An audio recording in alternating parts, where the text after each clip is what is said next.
الحمد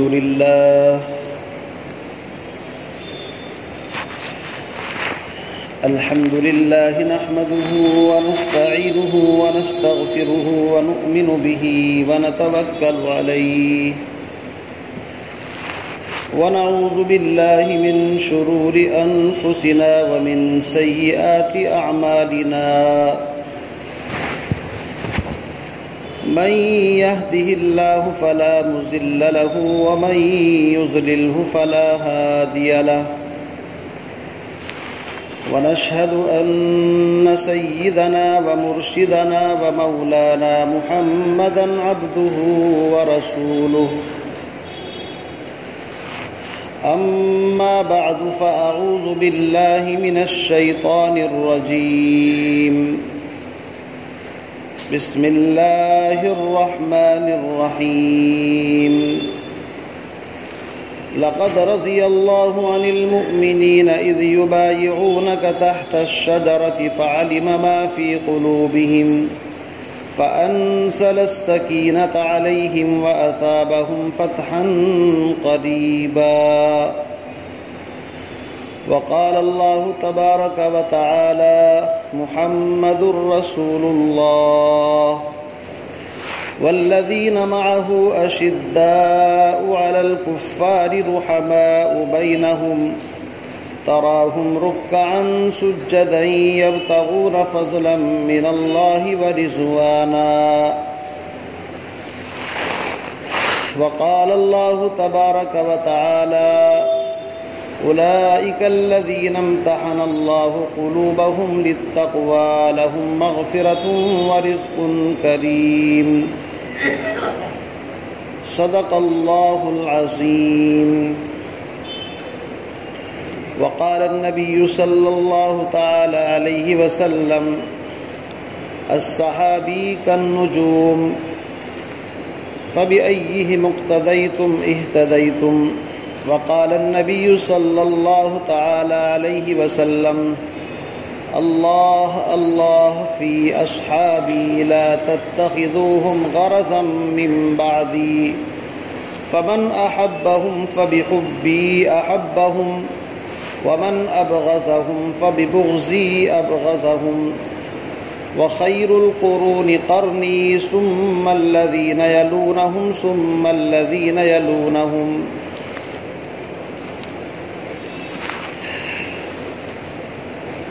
میرے انتہائی واجب الاحترام بزرگوں، دوستوں، بھائیوں، آپ حضرات کی خدمت میں قرآن مقدس کی چند آیات اور سرور کائنات فخر موجودات امام الانبیاء تاجدار بطحہ احمد مجتبیٰ حضرت محمد مصطفیٰ صلی اللہ علیہ وسلم کے فرامین اور آپ کی احادیث میں سے 2 حدیثیں بھی آپ حضرات کے سامنے تلاوت کی ہیں۔ بارگاہ رب العالمین سے ہم دعا کرتے ہیں الہ العالمین مجھے قرآن و سنت کی روشنی میں صحیح عرض کرنے کی اور جب بات سمجھ میں آ جائے اس پر عمل پیرا ہونے کی سعادت اور توفیق عطا فرمائے۔ عزیز بزرگوں، دوستو، یہ محرم الحرام کا مہینہ اس وقت چل رہا ہے اور اس مناسبت سے پچھلے 2-3 خطبوں کے اندر، جمعوں کے اندر آپ حضرات کے سامنے خلفائے راشدین رضوان اللہ تعالی علیہم اجمعین کی اجمالی سیرت اور ان کے احوال آپ حضرات کے سامنے بیان کیے۔ پھر بعد میں خاص طور سے چونکہ 10 محرم کو ایک عظیم واقعہ پیش آیا ہے جس کی گونج پوری دنیا کے اندر سنائی دیتی ہے، مشرق کیا، مغرب کا، شمال کیا، جنوب کیا، اور محرم کے جب پہلے 10 دن آتے ہیں تو پوری دنیا اسلام کے اندر اس عظیم سانحے کی ایک یاد تازہ ہو جاتی ہے اور اس کا اثر ہمارے دلوں کے اوپر ایسا جم چکا ہے کہ جیسے ہی محرم کا چاند نظر آتا ہے تو ماتمی مجلسیں شروع ہو جاتی ہیں۔ میرے عزیز بھائیوں، میں اس حوالے سے آپ حضرات کے سامنے کچھ اپنی معروضات پیش کرنا چاہتا ہوں تاکہ صحیح صورتحال سے ہم واقف ہوں گے تو انسان اعتدال کے ساتھ زندگی گزار سکے گا۔ اگر حالات کا صحیح علم نہیں ہے تو افراط اور تفریط کا شکار ہو جائے گا، یا تو حد سے زیادہ اوپر جائے گا یا حد سے زیادہ نیچے آئے گا، اور یہ دونوں ہی راستے غلط ہیں۔ اللہ رب العزت نے اس امت کو درمیانی امت بنایا ہے، وَكَذَلِكَ جَعَلْنَاكُمْ أُمَّةً وَسَطًا، یہ درمیانی امت ہے۔ اس لیے ہم اعتدال کا وہ راستہ اہل سنت والجماعت اپناتے ہیں کہ جس کے اندر نہ آپ کو شیعیت نظر آئے گی، نہ آپ کو رافضیت اور خارجیت نظر آئے گی، بلکہ اعتدال کا جو ایک سیدھا راستہ ہے اس پر ہم اہل سنت والجماعت الحمدللہ، بلکہ اس سے بھی آگے دنیا کے اکثر مذاہب ایسے ہیں کہ وہ کسی نہ کسی کو کسی سے ٹکراتے ہیں آپس میں، تب ان کا مسلک ثابت ہوتا ہے۔ مثال کے طور پر شیعہ ہے، وہ اپنا مسلک اس وقت تک ثابت ہی نہیں کرتا جب تک کہ ابو بکر، عمر، عثمان اور امیر معاویہ کی علی کے ساتھ دشمنی نہ دکھائے۔ وہ دشمنی دکھاتا ہے تو اس کا مسلک اور مذہب ثابت ہوتا ہے۔ اسی طریقے سے اور بہت سارے لوگ ہیں جن کے دلوں کے اندر حضرت امیر معاویہ کا بغض ہے۔ مختلف جماعتیں دنیا کے اندر ایسی ہیں کہ وہ اعتدال کے راستے سے ہٹ کر کے افراط اور تفریق اور غلو کے اندر مبتلا ہو گئی اور زیادہ راہ سے بھٹک گئی۔ اس لیے ضرورت اس بات کی ہے کہ ہم اعتدال کے ساتھ، اگر ہم ایک طرف صحابہ سے محبت رکھتے ہیں تو دوسری طرف اہل بیت سے بھی محبت رکھتے ہیں، بلکہ ہمارا عقیدہ تو یہ ہے کہ اسلام ما اطاعت خلفائے راشدین اور ایمان ما محبت آل محمد است۔ آل محمد جو ہیں ان کی محبت بھی ہمارے دلوں کے اندر ہے، ہم دونوں کو الگ نہیں سمجھتے۔ ہم یہ کہتے ہیں کہ الصحابۃ کلہم عدول، سارے کے سارے صحابہ اے ٹو زیڈ، جس نے پیغمبر علیہ السلام کی زیارت کی، ان پر ایمان لایا، اللہ رب العزت نے ان کو سرٹیفکیٹ عطا کر دیا، رضی اللہ عنہم ورضوا عنہ، اللہ ان سے راضی، وہ اللہ سے راضی۔ قرآن مقدس کی تقریباً 700 آیات، 700 آیات ایسی ہیں جن کے اندر، یہ تو نمونے کے طور پر میں نے 3 آیتیں پڑھی ہیں آپ کے سامنے، ورنہ قرآن مقدس کی تقریباً 700 آیات ایسی ہیں جن کے اندر اللہ رب العزت نے نبی کے غلام، یعنی نبی کے وہ جانثار جنہوں نے نبی علیہ السلام کے ہاتھ پر بیعت کی، آپ پر ایمان لائے، اللہ رب العزت نے ان کی صداقت، ان کی فضیلت خود قرآن کے اندر بیان فرمائی ہے۔ اور پورا کا پورا ایک ایک چیپٹر آپ پڑھتے چلے جائیں گے تو پتہ یہ چلے گا کہ صحابہ کی شان سے قرآن بھرا پڑا ہے۔ اس لیے ہم اہل سنت والجماعت کا اجماعی عقیدہ یہ ہے کہ اللہ رب العزت نے جن طبقوں کو دنیا کے اندر مبعوث فرمایا ہے ان میں سب سے اولو العزم جماعت انبیاء کی ہے۔ ہم انبیاء علیہم السلام کو گناہوں سے معصوم اور پاکیزہ مانتے ہیں۔ اللہ رب العزت نبوت سے پہلے اور نبوت کے بعد ان کی گناہوں سے حفاظت فرماتے ہیں، نبی معصوم ہوتا ہے۔ البتہ صحابی معصوم نہیں ہوتا، صحابی سے لغزش، کوتاہی، غلطی ہو سکتی ہے، لیکن صحابہ کے بارے میں ہمارا ایمان یہ ہے کہ صحابہ معصوم نہیں، لیکن صحابہ محفوظ ہیں۔ اللہ نے موت سے پہلے اگر ان سے غلطی ہوئی ہے ان کے گناہوں کو معاف کر دیا، اور اللہ رب العزت نے ان کے ایمان کو ایک آئیڈیل اور نمونہ بنایا ہے ہمارے لیے، اور قرآن میں اعلان کر دیا فَإِنْ آمَنُوا بِمِثْلِ مَا آمَنْتُمْ بِهِ فَقَدِ اهْتَدَوْا۔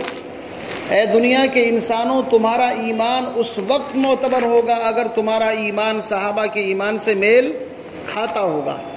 تو ہم کسی صحابی کے درمیان کوئی تفریق نہیں کرتے، لا نفرق بین احد منہم، وہ ابو بکر صدیق رضی اللہ تعالیٰ عنہ سے لے کر کے آخری درجے کا صحابی جس نے صرف ایک لمحے کے لیے نبی کی زیارت کی ہے اور وہ دنیا سے چلا گیا، ایک وقت کی نماز اس نے نہ پڑھی ہو، ایک روزہ اس نے نہ رکھا ہو، حج اور عمرہ تو دور کی بات، نبی پر ایمان لایا اور ابھی اللہ کے راستے میں اس نے جان دے دی یا اس کی موت آ گئی۔ ہمارا عقیدہ یہ ہے کہ اس صحابی کے برابر بھی دنیا کا بڑے سے بڑا ولی غوث قطب ابدال نہیں پہنچ سکتا۔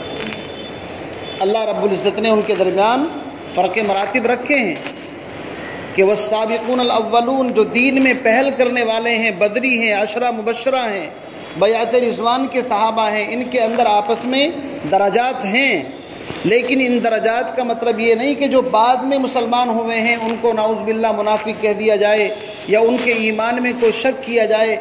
جب ہم تاریخ پڑھتے ہیں تو یہیں سے بنیادی غلطی انسان کو لگتی ہے، جب لوگ یزید کا بہانہ لے کر کے حضرت امیر معاویہ رضی اللہ تعالیٰ عنہ کی توہین کرتے ہیں، وہ اسی چیز کو بنیاد بناتے ہیں کہ جناب ابو سفیان اور امیر معاویہ تو فتح مکہ پر ایمان لائے ہیں، تو اس کا مطلب یہ ہوا کہ ان کا ایمان کچا تھا کیا بھائی؟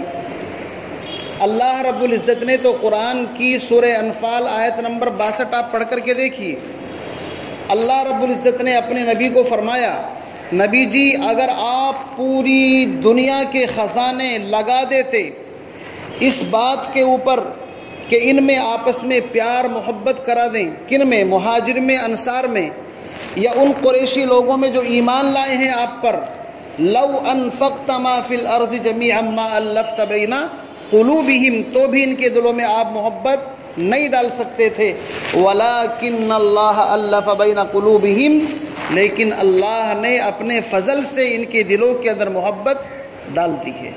تو جب اللہ تو یوں کہے کہ میں نے نبی کے صحابہ کے دلوں میں نبی کی محبت ڈال دی، اور ہم پھر بھی شک کریں کہ یہ تو فتح مکہ پر ایمان لایا تھا، یہ تو اس وقت ایمان لایا تھا، اس کو بہانے بنا کر کے ان کے اوپر ان کی توہین کریں، میرے بھائیوں ان کا کچھ نہیں بگڑے گا۔ اللہ نے اعلان کر دیا اولئک هم الراشدون، اولئک هم الفائزون، اولئک هم المؤمنون حقا، وہ اپنے ایمان کو نقصان پہنچاتے ہیں۔ بہرحال اس تمہید سے آپ کی بات سمجھ میں آ گئی ہوگی کہ ہم اپنا عقیدہ صاف ستھرا رکھیں کہ ہم صحابہ کو گناہوں سے معصوم تو نہیں مانتے، چونکہ معصوم تو خاصہ ہے انبیاء کا۔ اگر صحابہ کو بھی معصوم مانے تو پھر گویا کہ آپ نے صحابی کو نبی کے لیول پر پہنچا دیا، اور ہم اہل سنت والجماعت افراط اور تفرید کے قائل نہیں ہیں، ہم ہر ایک کو اس کے مقام پر رکھتے ہیں۔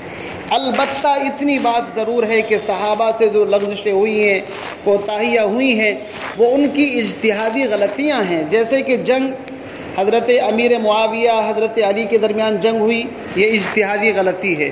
حضرت اماں عائشہ اور حضرت علی کے درمیان جنگ جمل ہوئی، ہم اس کو اجتہادی غلطی کہتے ہیں۔ اور مجتہد کے بارے میں امام بخاری فرماتے ہیں کہ امام جو ہے جو مجتہد ہو، ان المجتہد یجتہد، کہ جب مجتہد اجتہاد کرتا ہے اگر اس کا اجتہاد صحیح ہو تو اس کو ڈبل اجر ملتا ہے، اور اگر اس کے اجتہاد میں غلطی بھی ہو تو اس کو ایک اجر تب بھی ملتا ہے، اس کے لیے دونوں حال میں اجر ہے، اجر سے خالی نہیں ہے۔ اس تمہید کے بعد ہم اپنی بات کو آگے کی طرف بڑھاتے ہیں۔ یہ بات میں نے آپ کو بتا دی تھی کہ نبی علیہ السلام کی پیدائش عیسوی اعتبار سے 571 عیسوی میں ہوئی، 571 عیسوی جو سن عیسوی چل رہا ہے، اور نبی علیہ السلام کی زندگی کتنی ہوئی بھائی؟ 63 سال، بولتے رہو بھائی، کتنی ہوئی؟ تو نبی علیہ السلام کی پیدائش سن 571 عیسوی کے اندر ہوئی، اور نبی علیہ السلام کو منصب نبوت پر اللہ نے فائز کیا 40 سال کے بعد۔ تو 571 کے اندر 40 اور ڈالیں گے، کتنا زمانہ ہو گیا؟ 610۔ اب 610 کے اندر آپ کو نبوت ملی، اور نبوت کے بعد 13 سالہ زندگی آپ کی مکی ہے اور 10 سالہ زندگی آپ کی مدنی ہے۔ تو نبوت ملی آپ کو 610 کے اندر، اور 622 کے اندر آپ نے ہجرت کی، کہاں؟ مدینہ منورہ کی طرف، اور 632 کے اندر پورے جزیرۃ العرب کے اندر اسلام کا پرچم بلند کر کے اور تمام لوگوں کو ایک جھنڈے کے نیچے جمع کر کے، اور آخری حج جو آپ نے ایک ہی حج کیا ہے جس کو حجۃ الوداع کہتے ہیں، سارے لوگوں کو ایک پلیٹ فارم پر جمع کر کے آپ نے فرما دیا تھا کسی کالے کو، کسی گورے پر، کسی عربی کو، کسی اجمی پر کوئی فضیلت اور فوقیت نہیں ہے۔ زمانہ جاہلیت کی تمام رسومات کو اپنے پیروں کے نیچے رونتا ہوں، سب کو بھائی بھائی بنا کر کے کلمے کی بنیاد پر آپ نے ایک کر دیا، چاہے وہ صہیب رومی ہوں، اور چاہے بلال حبشی ہوں، اور چاہے سلمان فارسی ہوں، اور چاہے علی قریشی ہوں، تمام کے تمام کو ایک لڑی کے اندر اس طرح پرو دیا جس طرح ایک تسبیح ہوتی ہے، اس کے دانے آپس میں پرے ہوئے ہوتے ہیں۔ تمام صحابہ کو آپ نے آپس میں بھائی بھائی بنا دیا، اور 632 کے اندر آپ اپنے مشن میں کامیاب ہو کر کے، ہمارا عقیدہ یہ ہے کہ نبی نے جو انقلاب پیدا کیا ہے ایسا انقلاب تاریخ میں کوئی پیدا نہیں کر سکا۔ نبی کے دور کے اندر جتنی جنگیں ہوئی ہیں، غزوات ہوئے ہیں، بعض اصحاب سیر جو معتبر ہیں فرماتے ہیں کہ صرف 256 لوگ شہید ہوئے، اور 256 لوگ شہید ہونے کے بعد نبی نے اتنا بڑا انقلاب پیدا کر دیا کہ آپ دیکھتے ہیں کہ تقریباً 10 لاکھ کلو مربع میل پر اسلام کا پرچم آپ نے بلند کر دیا۔ اس کے بعد آپ دنیا سے پردہ فرما گئے 632 کے اندر۔ اب کیا ہوتا ہے؟ اس کے بعد اللہ کے نبی صلی اللہ علیہ وسلم کی ایک حدیث پیشین گوئی تھی، آپ نے فرمایا تھا کہ میرے بعد خلافت چلے گی علی منہاج النبوہ، یعنی نبوت کا جو پیٹرن ہے اس کے مطابق بالکل بعینہ ہی اسی طرح 30 سال تک اسلام کا نظام چلے گا۔ اب ہم دیکھتے ہیں وہ 30 سال تک اسلام کا نظام کیسے چلتا ہے۔ 2 سال تک نبی علیہ السلام کے پردہ فرمانے کے بعد 632 میں آپ وصال فرما گئے۔ 33 اور 34 تک سیدنا ابو بکر صدیق رضی اللہ تعالیٰ عنہ نے اس نظام کو چلایا اور سنبھالا، اور اس درمیان میں جو بھی فتنے ہوئے، چاہے وہ منکرین نبوت ہوں چاہے کوئی بھی ہو، تمام کو کریش اور ختم کر دیا۔ آپ 63 سال کی عمر میں نبی علیہ السلام کے پہلو میں آپ بھی جا کر کے دفن ہو گئے۔ اس کے بعد سیدنا ابو بکر صدیق رضی اللہ تعالیٰ عنہ نے اپنے جانشین کے طور پر جس ہستی کا نام لیا وہ کون ہے؟ سیدنا حضرت عمر ابن خطاب رضی اللہ تعالیٰ عنہ۔ عمر ابن خطاب کا جو زمانہ ہے وہ اسلام کا بہترین زمانہ شمار ہوتا ہے۔ حضرت عمر رضی اللہ تعالیٰ عنہ نے روم اور ایران کی اینٹ سے اینٹ بجا کر کے رکھ دی، بڑی سپر پاور طاقتوں کو زیر کر دیا اور اسلام کا پرچم بلند کیا۔ بالآخر میں ان کی شہادت کی تفصیل میں جانا نہیں چاہتا، سن 634 سے لے کر کے 10 سال اور جوڑ لیجیے 644 تک، عیسوی اعتبار سے بات کر رہے ہیں، حضرت عمر ابن خطاب رضی اللہ تعالیٰ نے اس نظام حکومت کو چلایا اور آگے کی طرف بڑھایا۔ اس کے بعد آپ جانتے ہیں کہ کن طاقتوں نے حضرت عمر کو شہید کیا۔ وہ تھی ایران سے اٹھنے والی وہ طاقتیں جن کو حضرت عمر نے کریش کر دیا تھا، وہیں سے وہ فتنہ آیا۔ اس کے بعد تقریباً 12 سال تک کون خلیفہ بنے؟ نبی علیہ السلام کے ڈبل داماد، 2 بیٹیاں جن کے نکاح کے اندر تھی حضرت عثمان غنی رضی اللہ تعالیٰ عنہ، اور انہوں نے اسلام کے نظام کو آگے کی طرف بڑھایا۔ حضرت عثمان غنی رضی اللہ تعالیٰ عنہ سن 44 سے لے کر کے 12 سال تک کتنے ہو گئے بھائی؟ بولو 56۔ اس طریقے سے اس نظام کو انہوں نے چلایا، اور اس کے بعد حضرت علی رضی اللہ تعالیٰ عنہ اور ان کے بعد 6 مہینے تک حضرت حسن۔ اس طریقے سے تقریباً یہ 30 سال بیٹھ جاتے ہیں۔ اگر آپ اس کے اعتبار سے دیکھیں گے، چاند کے اعتبار سے، تو 30 سال بیٹھیں گے، اور انگلش کے اعتبار سے، عیسوی اعتبار سے 28، چونکہ دونوں کیلنڈروں کے اندر 36 سال میں کچھ سال 2 سال کا فرق ہو جاتا ہے جا کر کے۔ تو اس طریقے سے تقریباً 660 تک یہ خلافت کا وہ زمانہ جو نبی علیہ السلام کے پیٹرن پر تھا پورا اور مکمل ہو جاتا ہے۔ اب آگے کی طرف بڑھتے ہیں۔ حضرت امیر معاویہ رضی اللہ تعالیٰ عنہ ملک شام کے اندر، جس کو سیریا کہا جاتا ہے، فلسطین کہتے ہیں، وہاں پر ایک گورنر کی حیثیت سے تھے، اور حضرت عمر رضی اللہ تعالیٰ عنہ نے ان کو اپنے دور خلافت کے اندر گورنر بنایا تھا۔ اس لیے جو لوگ امیر معاویہ پر تنقید کرتے ہیں وہ امیر معاویہ پر نہیں، بلکہ ان کی تنقید حضرت عثمان غنی کے اوپر ہے، حضرت اب عمر فاروق رضی اللہ تعالیٰ عنہ کے اوپر آتی ہے کہ نعوذ باللہ انہوں نے غلط آدمی کو منصب دے دیا۔ حالانکہ حضرت عمر فاروق کسی غلط آدمی کو منصب نہیں دے سکتے تھے، وہ مراد مصطفیٰ ہیں، اور ان کی سوچ اور بصیرت بہت گہری تھی۔ حضرت امیر معاویہ رضی اللہ تعالیٰ عنہ کے گورنر بننے سے پہلے وہاں پر ان کے بھائی یزید ان کا نام تھا، یہ وہ یزید نہیں جو حضرت حسین کے قتل کے اندر ہے، بلکہ اس کا نام بھی یزید تھا، حضرت امیر معاویہ کے بھائی کا، یزید بن ابی سفیان، ابو سفیان کا بیٹا۔ یہ وہاں کا گورنر تھا، ذمہ داری تھی، لیکن وہاں پر کوئی طاعون، کوئی ایسی بیماری آئی تھی جس کے اندر یہ شہید ہو گئے تھے۔ تو حضرت عمر رضی اللہ تعالیٰ عنہ اس کی تعزیت کے طور پر ابو سفیان سے ملنے کے لیے گئے۔ ابو سفیان کو تسلی دی جا کر کے، وہاں پر بات چیت ہوئی، تو ابو سفیان اتنا بڑا آدمی ہے کہ نبی علیہ السلام کا جو خاندان ہے، قریشی خاندان بنو ہاشم، عبد مناف کے اوپر جا کر کے ابو سفیان اور نبی کا خاندان دونوں ایک ہی اکٹھے ہو جاتے ہیں۔ مثال کے طور پر ہمارے نبی صلی اللہ علیہ وسلم کا سلسلہ نسب ہے محمد، پھر بن عبداللہ، پھر بن عبد المطلب، پھر بن ہاشم، پھر بن عبد مناف، یہی ہے نا بھائی؟ محمد بن عبداللہ، محمد کے والد کا نام کیا ہے؟ عبداللہ، عبداللہ کے والد کا نام کیا ہے؟ عبد المطلب، عبد المطلب کے والد کا نام ہے ہاشم، اور ہاشم کے جو والد ہیں ان کا نام کیا ہے؟ عبد مناف۔ اب آئیے ابو سفیان کے اوپر، امیر معاویہ کے اوپر، اس خاندان کے اوپر جس کو بنو امیہ کہا جاتا ہے، امیر معاویہ رضی اللہ تعالیٰ عنہ، ان کے والد کا نام ہے ابو سفیان، اور ابو سفیان کے والد کا نام ہے حرب، اور حرب کے والد کا نام کیا ہے؟ امیہ، اور امیہ کے والد کا نام ہے عبد شمس، اور عبد شمس کے والد کا نام ہے عبد مناف۔ تو ایک ہی باپ کے دو بیٹے ہوں تو الگ الگ خاندان چلتے ہیں، اس اعتبار سے آپس میں کزن ہیں، بھائی بھائی ہیں۔ اور مکے کے اندر یہ دونوں اتنے مشہور خاندان تھے کہ زمانہ جاہلیت اسلام سے پہلے بھی آپس میں ان دونوں کے اندر یہ تھی کہ ایک دوسرے سے آگے بڑھنے کی ہوڑ لگی رہتی تھی۔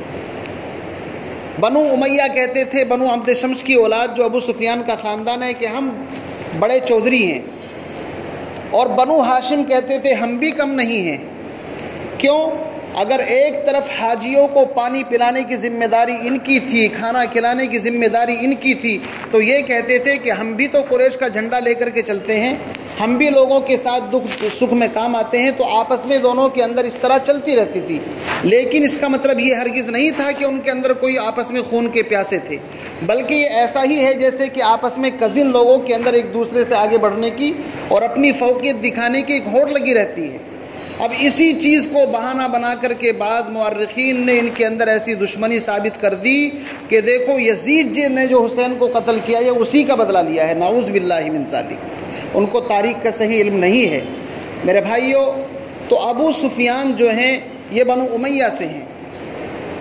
سلسلہ کلام یہاں تک پہنچ چکا تھا، حضرت علی رضی اللہ تعالیٰ عنہ کے بعد حضرت حسن منصب خلافت کے اوپر آئے۔ حضرت حسن تقریباً 6 مہینہ خلیفہ رہے، اور اس کے بعد انہوں نے صلح کر لی حضرت امیر معاویہ رضی اللہ تعالیٰ عنہ سے۔ تو وہ ٹولہ، وہ جماعت جنہوں نے حضرت عثمان غنی کو شہید کیا تھا، عبداللہ ابن سبا، اور وہ لوگ جنہوں نے حضرت علی کو اپنا خلیفہ بنا لیا تھا، یہی لوگ حضرت حسن کے ساتھ بھی تھے۔ انہوں نے جب دیکھا کہ اب مسلمان ایک پلیٹ فارم پر جمع ہو گئے تو ان کو یہ بات حلق سے نیچے نہیں اتری کہ ہماری ساری محنت برباد ہو گئی۔ انہوں نے حضرت حسن رضی اللہ تعالیٰ عنہ کو بڑے سخت جملے کہے کہ تم تو مسلمانوں کے نام پر کلنک ہو، تم تو عار المسلمین ہو، مذل المسلمین ہو، مسلمانوں کو ذلیل کرنے والے ہو۔ یعنی ان کو یہ صلح پسند نہیں آئی۔ حضرت حسن سمجھ چکے تھے کہ یہ کوفی لوگ اور یہ وہ لوگ ہیں جنہوں نے میرے والد کے چاروں طرف گھیرا تنگ کر رکھا ہے، انہوں نے پولیٹیکل اور سیاست کھیل کر کے میرے والد کو بھی شہید کر دیا اور یہ چاہتے ہیں کہ مسلمان آپس میں لڑتے رہیں۔ حضرت امیر معاویہ رضی اللہ تعالیٰ عنہ جب خلیفہ بنے تو پورے 20 سال تک، کتنے بھائی؟ یہاں سے بنو امیہ کی تاریخ شروع ہوتی ہے۔ میں کہاں تک آپ کو بتایا تھا؟ 660 تک پہنچ گئے تھے۔ 660 عیسوی سے لے کر کے 70-80 تقریباً 80 تک 20 سال تک کنٹینیو حضرت امیر معاویہ رضی اللہ تعالیٰ عنہ حاکم رہے اور اسلام کا نظام چلتا رہا۔ تقریباً 80 سے 4 سال پہلے یعنی سن 76 عیسوی کے اندر، اور اگر آپ ہجری سن نکالیں گے تو سن 60 میں حضرت امیر معاویہ کا انتقال ہوا ہے، 40 ہجری سے لے کر 60 تک۔ تو اپنے انتقال سے 4 سال پہلے حضرت امیر معاویہ رضی اللہ تعالیٰ عنہ کے ذہن کے اندر ایک بات آئی کہ اسلام کا نظام بالکل ٹھیک چل رہا ہے، کہیں ایسا نہ ہو کہ بعد میں خانہ جنگی ہو جائے، آپس کے اندر کوئی لڑائی جھگڑا ہو، تو کوئی ایسا سلوشن، ایسا حل نکال لیا جائے کہ جس کی وجہ سے ولی عہد کسی کو بنا دیا جائے۔ تو ایک صحابی ہیں جن کا نام ہے حضرت مغیرہ ابن شعبہ رضی اللہ تعالیٰ عنہ، اور یاد رکھیے عربوں کے اندر 2 شخص ایسے گزرے ہیں صحابہ کے اندر کہ جن کی سیاست اور جن کی بصیرت کو نبی علیہ الصلوۃ والسلام بھی بھانپ چکے تھے کہ بڑے مدبر اور بڑے سیاسی لوگ ہیں۔ آج کل کی سیاست سے مت جوڑیے، آج کل کی سیاست تو جھوٹ دھوکے بازی کا نام ہے۔ سیاست کا مطلب ہوتا ہے آنے والے خطرات کو جانچ کر کے ان کے بارے میں پہلے سے ایک لائحہ عمل تیار کر لینا۔ ان میں ایک حضرت عمرو بن العاص رضی اللہ تعالیٰ عنہ اور ایک حضرت مغیرہ ابن شعبہ رضی اللہ تعالیٰ عنہ، انہوں نے مشورہ دیا امیر معاویہ کو کہ آپ اپنا ولی عہد کا مطلب یہ ہے کہ اپنی زندگی کے اندر کسی ایسے آدمی کو چن لیں جو آپ کے بعد منصب خلافت پر فائز ہو۔ حضرت امیر معاویہ نے پہلے ٹال مٹول بھی کی کہ بھائی ایسا نہیں چلتا ہے، یہ اسلام کا نظام ہے، مسلمان اپنا امیر خود چن لیں گے۔ لیکن حضرت امیر معاویہ رضی اللہ تعالیٰ صحابی رسول ہیں، امانت دار ہیں، دیانت دار ہیں، نعوذ باللہ ان کی نیت کے اندر شک کرنا اپنے ایمان کو خطرے کے اندر ڈالنا ہے۔ انہوں نے بھی محسوس کر لیا کہ اگر ولی عہد بنا لیتے ہیں تو کوئی اس کے اندر ایسی حرج کی بات نہیں ہے، اور ان کا اصل مشن یہ نہیں تھا کہ میرا بیٹا بادشاہ بنے، مقصد یہ تھا کہ مسلمانوں میں جھگڑا نہیں ہونا چاہیے۔ اور شام کے لوگ حضرت امیر معاویہ سے اتنی محبت کرتے تھے کہ حضرت علی نے اپنی وفات سے پہلے کوفیوں سے ناراض ہو کر کے کہا تھا کہ شام کا 1 فوجی دے دو اور کوفے کے 10 فوجی اس کے بدلے میں لے لو، میں دینے کے لیے تیار ہوں۔ یہ بزدل لوگ تھے۔ بہرحال حضرت امیر معاویہ رضی اللہ تعالیٰ عنہ نے اس یزید کو اپنا ولی عہد بنا لیا۔ ولی عہد سمجھتے ہیں نا، سعودی کے اندر کیا ہے؟ محمد بن سلمان ابھی وہ ہے، لیکن اپنے بیٹے کو ولی عہد بنا دیا کہ میرے بعد یہ ولی عہد ہوتا ہے۔ تو اگرچہ سب سے پہلے ولی عہد انہوں نے بنایا، یہیں سے پھر وہ لوگ تفریق کر دیتے ہیں، ان کے اوپر تان و تشنیع کرتے ہیں۔ اس ولی عہد کے بنانے کے بعد لوگوں سے رائے لی گئی، اکثر نے رائے پاس کر دی، جو گورنر ہوتے تھے وہ اپنی رائے دے دی، لیکن چند ہستی ایسی تھی کہ انہوں نے انکار کیا۔ ان میں سے ایک عبد الرحمن بن ابی بکر، حضرت عبداللہ ابن زبیر، عبداللہ ابن عباس، اور اسی طریقے سے حضرت حسین رضی اللہ تعالیٰ عنہ، یہ چند ایسے حضرات تھے، انہوں نے صاف انکار کر دیا کہ بھائی یزید جو ہے یہ صحابی نہیں ہے، یہ تو زیادہ سے زیادہ تابعی ہے، ابھی تو صحابہ موجود ہیں، بعد میں دیکھا جائے گا جو کچھ ہوگا، ہم اس کو اپنا خلیفہ نہیں مانتے۔ صورتحال یہ ہوئی سن عیسوی اعتبار سے 80 کے اندر اور ہجری اعتبار سے سن 60 کے اندر امیر معاویہ کا انتقال ہو گیا۔ اس کے بعد صورتحال یہ ہوئی کہ جتنے بھی گورنر تھے ان تمام کو لکھا گیا کہ اب تجدید بیعت کر لیجئے، یعنی جو ولی عہد تھے وہ اب کرسی کے اوپر آ چکے ہیں، نئی بیعت لینی شروع کی۔ تو اس بیعت کے اندر حضرت عبداللہ ابن عباس رضی اللہ تعالیٰ عنہ اور حضرت عبداللہ ابن عمر رضی اللہ تعالیٰ عنہ، ان حضرات نے کوئی آبجیکشن نہیں کیا۔ انہوں نے کہا کہ دیکھو وہ حاکم بن چکا ہے، اس کے پاس مضبوط فوج ہے، اگر اس کے خلاف بغاوت کی جائے گی تو مسلمانوں کا وہی نقصان ہوگا جو پہلے ہوا ہے۔ اس لیے خلیفہ جو بن چکا ہے بن چکا، ہم کو اس سے کوئی بحث نہیں ہے، ہم اپنی زندگی اللہ اللہ کر کے آرام سے گزار لیتے ہیں۔ حضرت عبداللہ ابن زبیر جو ابو بکر صدیق کے نواسے ہیں، حضرت اسما کے بیٹے ہیں، حضرت عائشہ کے بھانجے ہیں، یہ مکہ چلے گئے اور مکہ جا کر کے انہوں نے وہاں کے گورنر کو بھگا دیا اور انہوں نے پورے مکے کے اوپر، بھائی اس کو تھوڑی کم کرو اس کی آواز، اور پورے مکے کے اوپر انہوں نے اپنی حکومت، اپنا پرچم بلند کر دیا۔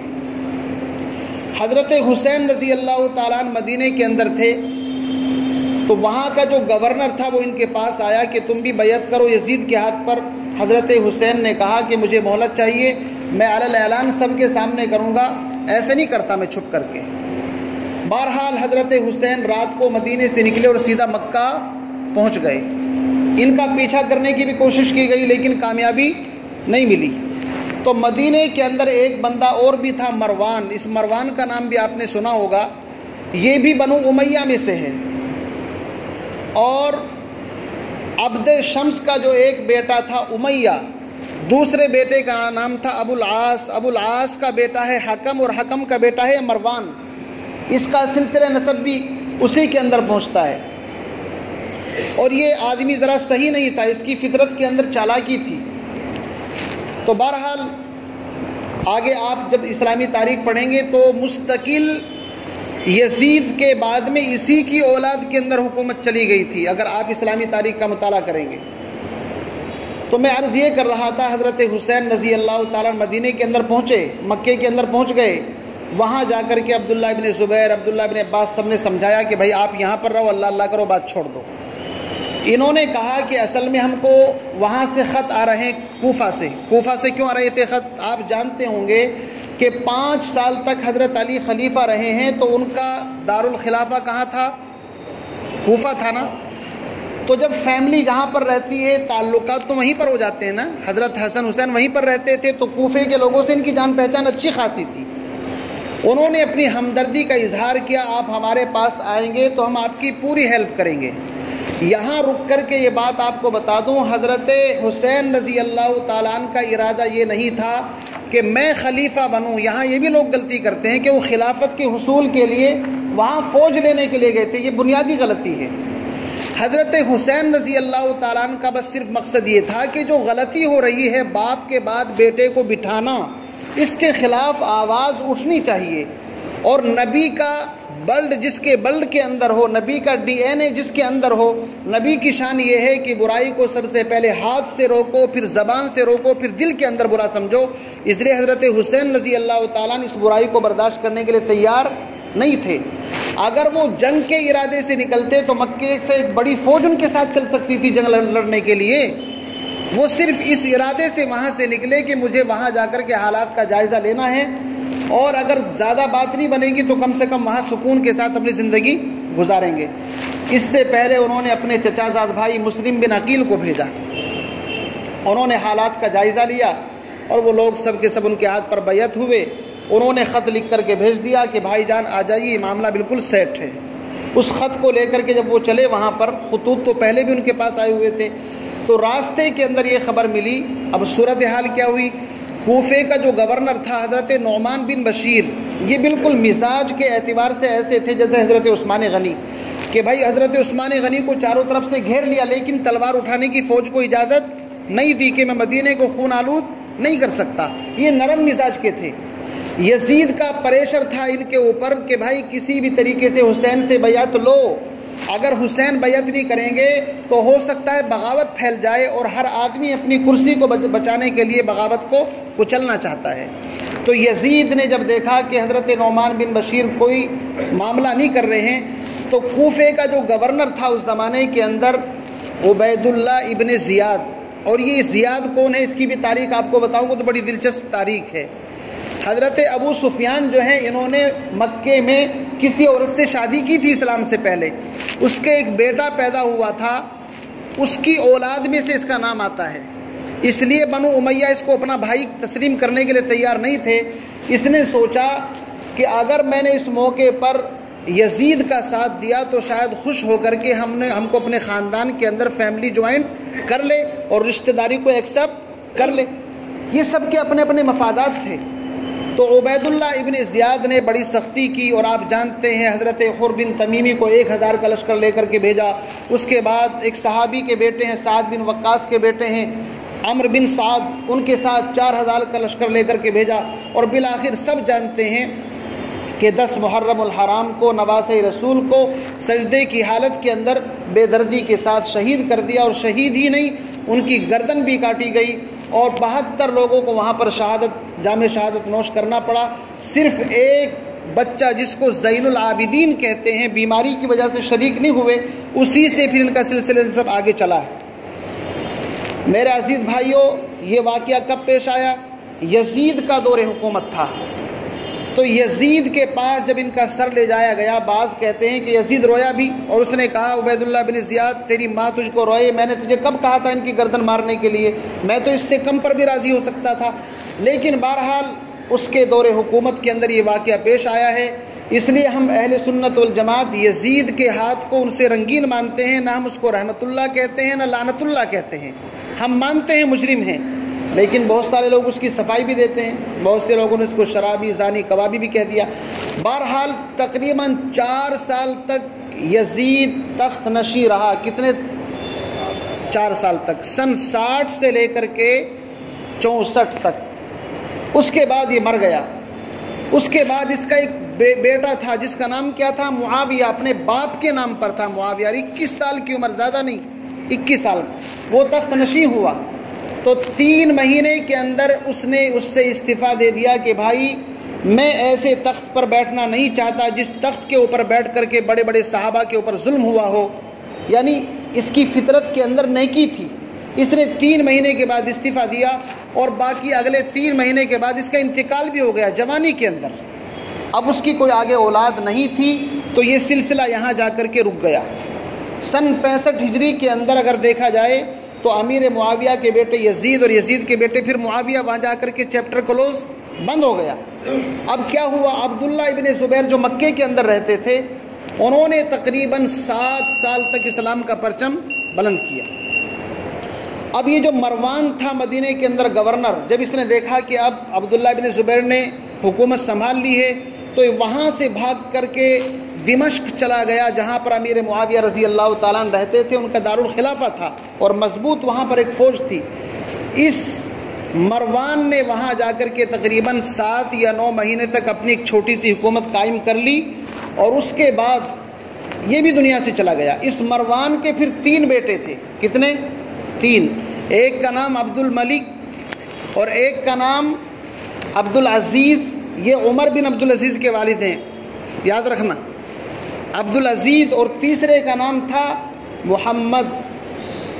مروان کے مرنے کے بعد اس کا بڑا بیٹا تخت نشین ہوا، جس کا نام عبد الملک ابن مروان تاریخ کے اندر آتا ہے، اور اس نے 20 سال تک بنو امیہ کی حکومت کو آگے کی طرف چلایا، یعنی سن 65 سے لے کر کے 85 تک، تقریباً 85 ہجری تک 20 سال تک اسلام کا پرچم اس نے بلند کیا۔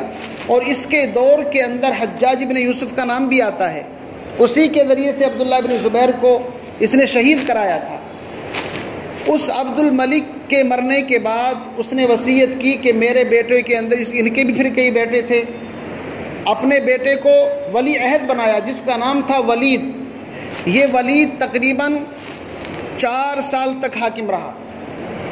اس ولید کا جب نمبر آیا دنیا سے جانے کا، تو اس نے اپنے بیٹے کا نام وصیت کر دی، لیکن عبد الملک نے کہا تھا کہ میرے جتنے بھی بیٹے ہیں ترتیب وار ان کو خلیفہ بنایا جائے گا۔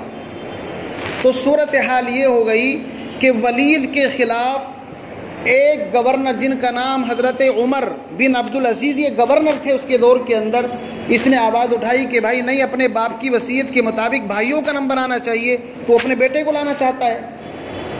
تو اس ولید نے عمر رضی اللہ تعالیٰ عنہ، بلکہ عمر یہ صاحب وہ تابعی ہیں، صحابی نے ان کو جیل کے اندر ڈال دیا، گورنری سے ہٹا دیا، اور یہ بڑے نیک آدمی تھے۔ آپ ان کے حالات سنتے ہیں، جب یہ گورنر خلیفہ بنے تو بھیڑ اور بکری ایک گھاٹ کے اوپر پانی پیتے تھے۔ صورتحال یہ ہوئی، ولید کا انتقال ہوا، اور اس کا بیٹا حکومت نہیں سنبھال سکا، بلکہ اس کے بھائی سلیمان بن عبد الملک نے حکومت سنبھال لی، اور اس نے جتنے گورنروں نے مخالفت کی تھی اس کی سب کو چن چن کر کے اس نے تلوار کے ذریعے سے قتل کیا، اور عمر بن عبدالعزیز کو جیل سے نکالا کہ یہ تو کام کا بندہ ہے، اس نے تو ہماری حمایت کی تھی کہ بھائی بھائیوں کو ان کا حق ملنا چاہیے۔ اب عمر بن عبدالعزیز اتنے قریب ہو گئے سلیمان بن عبد الملک کے کہ وہ 3 سال حکومت اس نے سنبھالی، اور 3 سال میں جب اس کا مرنے کا وقت آیا، بوڑھا ہو چکا تھا، تو اس کا جو ایڈوائزر تھا، اس کا جو مطلب یہ میر منشی تھا، اس کا نام تھا رجا بن حیوہ، یا بعد نے رجا بن حیا لکھا ہے۔ اس نے کہا کہ دیکھو تمہارے اوپر سب سے بڑا احسان عمر کا ہے، عمر بن عبدالعزیز کا، اس بندے نے تمہاری بڑی ہیلپ کی ہے، تمہاری وجہ سے جیل بھی گیا ہے، تمہیں چاہیے کہ اس کو احسان کا بدلہ دو۔ مطلب یہ تھا کہ حکومت پر ان کو بٹھاؤ۔ سلیمان بن عبد الملک نے کہا کہ ابھی تو میرے 2-3 بھائی اور رہ رہے ہیں، ہشام ہے، ولید ہے، وہ کیسے گوارا کریں گے؟ اس نے کہا تمہیں چاہیے ایک پرچے کے اوپر نام لکھ لو، اور اس کاغذ کے اندر چھپا کر کے نام لکھو، کسی پر اوپن نہ کرو، اور سب کو بلاؤ اپنے محل کے اندر کہ اس پرچے کے اندر اس خلیفہ کا نام ہے جو نیکسٹ بعد کا خلیفہ ہے۔ کس کا نام ہے کسی کو بتانے کی ضرورت نہیں ہے، اگر کوئی منع کرے تو تلوار تمہارے پاس ہے۔ اس نے کہا ٹھیک ہے۔ تو سلیمان بن عبد الملک اس نے ایسا ہی کیا۔ تو جو بھائی تھے اس کے وہ پوچھ رہے ہیں کان میں آ کر کہ ہمارا نام ہے نا اس کے اندر، چونکہ ان کو تو خلافت چاہیے تھی۔ اور حضرت عمر بن عبدالعزیز نے کہا اللہ کی قسم یہ بتا دے رجا اس کے اندر میرا نام تو نہیں ہے، اگر میرا نام ہوگا تو میں بالکل اس کے لیے قطعاً مجھے پسند نہیں۔ وہ رجا ابن حیوہ کہتا ہے کہ میں نے زندگی میں اول اور آخر جھوٹ تبھی بولا تھا، اس سے پہلے بولا نہ اس کے بعد۔ میں نے کہا نہیں تمہارا نام نہیں ہے، حالانکہ ان کا نام تھا اس کے اندر۔ جب پرچہ کھولا تو دیکھا عمر بن عبدالعزیز کا نام تھا۔ اب یہ عمر بن عبدالعزیز کون ہیں؟ مروان کے 3 بیٹے تھے نا، ایک عبد الملک اور ایک میں نے بتایا تھا آپ کو عبدالعزیز۔ یہ عبدالعزیز کا بیٹا ہے، کون؟ عمر۔ انہوں نے کہا جب اب حکومت مجھ کو مل گئی ہے تو میں اس سے دنیا والوں کو بتاؤں گا کہ جنت کس طرح کمائی جاتی ہے۔ انہوں نے پھر تقریباً 2.5 سال تک اسلام کے پرچم کو بلند کیا، اور ابو بکر صدیق، حضرت عمر، حضرت عثمان، حضرت علی بالکل ان کے نہج کے اوپر۔ اس لیے بہت سے مورخین ان کے زمانے کو بھی خلافت راشدہ کے اندر شمار کرتے ہیں۔ اور بنو امیہ نے جتنی جاگیریں بنا لی تھی سب کی فائلیں منگا کر کے آگ کے حوالے کر دی، اور سب کو کنگال کر دیا کہ بلیک منی ہے تمہارے پاس یہ، اب اس تمام کو ختم کر کے بالکل اس طرح سادی زندگی گزاری۔ آپ کو حیرت ہوگی یہ عمر بن عبدالعزیز، ان کے والد عبدالعزیز، یہ مصر کے 25 سال تک گورنر رہے۔ بڑی ٹھاٹ باٹ کی زندگی تھی اس کی، اور ایسی زندگی تھی کہ جس راستے سے گزرتے تھے لوگ خوشبو سونگا کرتے تھے، لیکن جب خلیفہ بنے اور جمعے کا خطبہ دینے کے لیے آتے تھے تو 12 پیوند ہوتے تھے پھر ان کے کپڑوں کے اندر۔ تو اس طرح یہ تاریخ آگے کی طرف چلی ہے، اور خلاصہ کلام یہ ہے کہ بنو امیہ کی خلافت تقریباً 90 سال تک رہی ہے۔ کتنے سال تک؟ 90 سال کے اندر ان کا چیپٹر کلوز ہوا، پھر آگے بنو عباس کے آئیے۔ بہرحال یہ تمام تواریخ اگر آپ پڑھیں گے سنیں گے تو ان کے اندر یہ سب نام آتے ہیں۔ میں نے اجمالاً آپ کے سامنے بیان کر دیا۔ بس مجھے آپ کو سبق یہی ملتا ہے کہ جنہوں نے اچھا کیا ہے انہوں نے اچھا پھل پایا ہے، جنہوں نے غلط کیا ہے ان کی آنکھوں نے انجام دیکھ لیا۔ اللہ تعالیٰ سے دعا فرمائے ہم تمام کو صحیح سیرت خلفائے راشدین پر عمل کرنے کی توفیق نصیب فرمائے۔ وآخر دعوانا الحمد للہ رب العالمین۔